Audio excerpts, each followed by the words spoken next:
This lecture is entitled Clara Peeters and the Flemish Still Life. Or you can think of today's lecture as Why Should I Care About Pictures of Food and Flowers? Still life paintings are essentially images of foodstuffs or plant life. Sometimes you see flowers, sometimes food, and usually you also see the kind of non-perishable objects that go along with that. Vases, plates, silverware, glasses, so on and so forth. And it can really vary greatly. You might be asking yourself, can a painting of that sort of arrangement of objects really mean anything? The answer is definitely. For example, let's take a look at these objects on the screen here. Now, I want you to take a second and imagine yourself at a fancy dinner party. Perhaps you're seated at a table setting much like the image we see on the left, right over here. Look at this place setting in front of you. Your imagined hosts have gone to quite a lot of trouble to impress you. They've made very deliberate choices in the items they've put in front of you, and not only in the food that they're serving you, but in the whole arrangement. See, up here we have a nice crystal goblet. We have nice fancy napkins and tablecloth. There's flour on the table and some plants out in the background suggesting an arrangement of some sort. You even have a fancy silver napkin ring, these pretty crystal salt and pepper shakers that match your goblet, and on. Even notice you have the fancy garnish on your plate, a little parsley garnish. Clearly, choices have been made by your hosts. This isn't just the obvious choice that would be made. They had to think about, what do I want to do for my guest? And think about the choices they could have made that they didn't make. They could have given you a bowl of marinated chicken and said, hey, let's go to the backyard and grill these together, right? A casual get together in someone's backyard. Instead of your fancy goblet, you could have had a red plastic cup that someone gave you at a countertop instead of this fancy crystal setting at a table. So these are very clear, deliberate choices. And those choices mean something. They're made for a reason. In this example, the choices are presumably made because this is a fancy dinner party, perhaps celebrating something, a holiday maybe. Whereas if the choices on the right had been made, this modest cup or the chicken that you're going to grill together with your friend in the backyard, that suggests a more casual, easygoing night. Choices are being made, and perhaps we could even read into this a little bit more. Maybe your hosts are trying to show off, show you what nice things they have. Or maybe there's some sort of symbolism imbued in the food or the flowers that suggests the religious beliefs or the cultural traditions of your hosts. So there's a wide range of possible meanings just in this simple table setting. And the same exact choices and meanings are at work in still life paintings. And often there's even more than you could imagine. So let's now take a look at Clara Peeters, who is, after all, the subject of today's lecture. So here we see a probable self-portrait of Clara Peeters, and this is from a painting she did around 1610. And she is really one of the most famous still life painters from Flanders, which in itself is really impressive because what do you notice about her immediately? She's a woman. And in 1610, that was still a pretty big deal if you were a woman and you were one of the most successful painters in a particular genre. So she's already passed a ton of hurdles, cultural hurdles of her time. We don't know a whole lot about her life, except for the fact that she was very successful, and also the fact that her still life paintings were very influential on the development of other still life painters in Flanders. And still life painting was becoming more and more popular in Flanders at the time. She's famous for a particular type of still life painting, and it's known as the breakfast piece. Breakfast piece.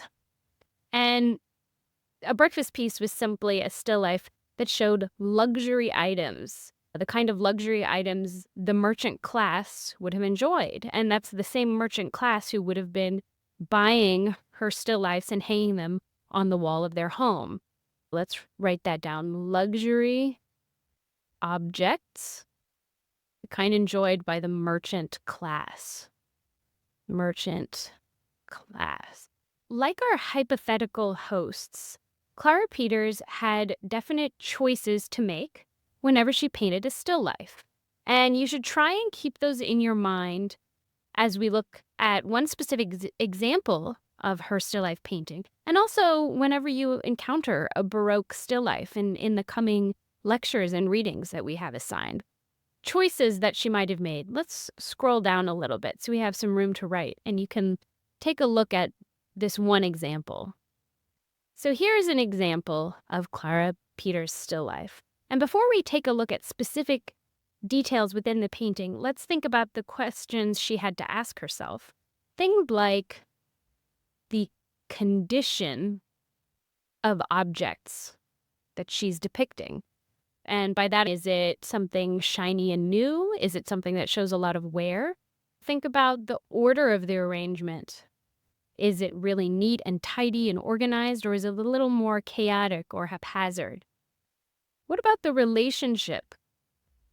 Relationship of objects to one another, as well as to us, to the viewer. And then think about choices made in terms of textures, texture, and color. Light and shade are always big questions in the Baroque. And also, what about the setting? Setting. So those are just a few questions to keep in mind as we take a look at Clara Peeters' still life here, which dates to 1611. Now, we can safely assume that Clara Peeters didn't just stumble upon a tabletop that looked like this and just paint what she saw. She carefully arranged her canvas. And one of the first things I notice when I look at this, and this relates to this last question I wrote here, setting.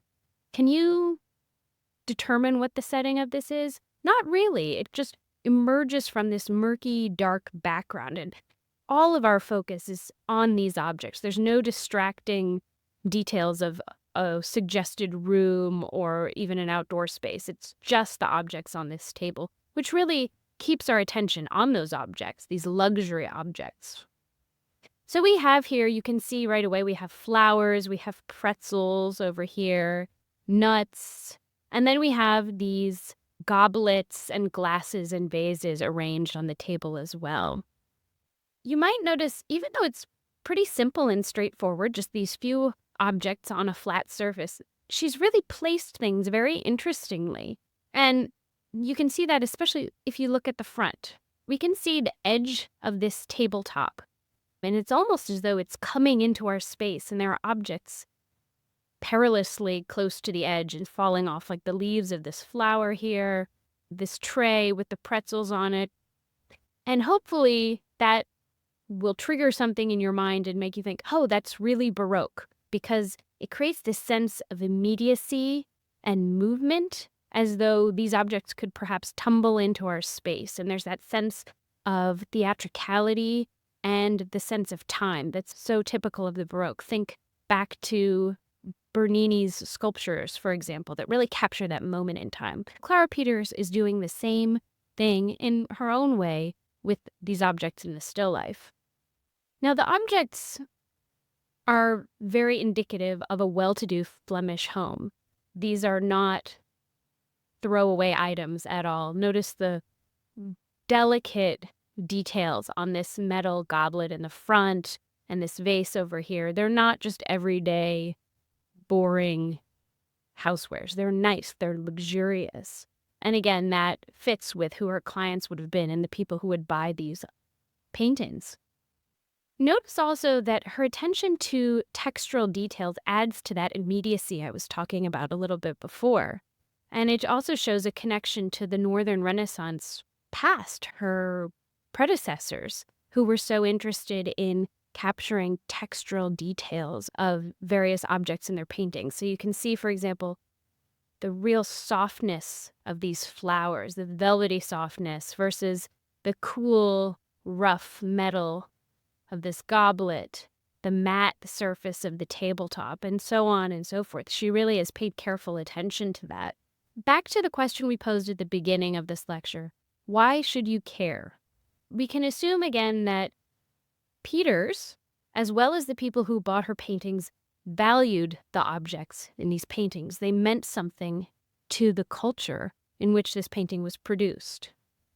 And also, it's important that people were buying works of art like this for their homes, which shows the importance of art at the time and the really significant shift away from only these large-scale, important religious paintings that we're so used to studying over the course of art history. We're moving into a time when people are buying art for their homes, and that's a really significant shift. At any rate, this is the early stage of a tradition that would continue for centuries, and we're going to take a look at some more important still life painters in the coming lectures.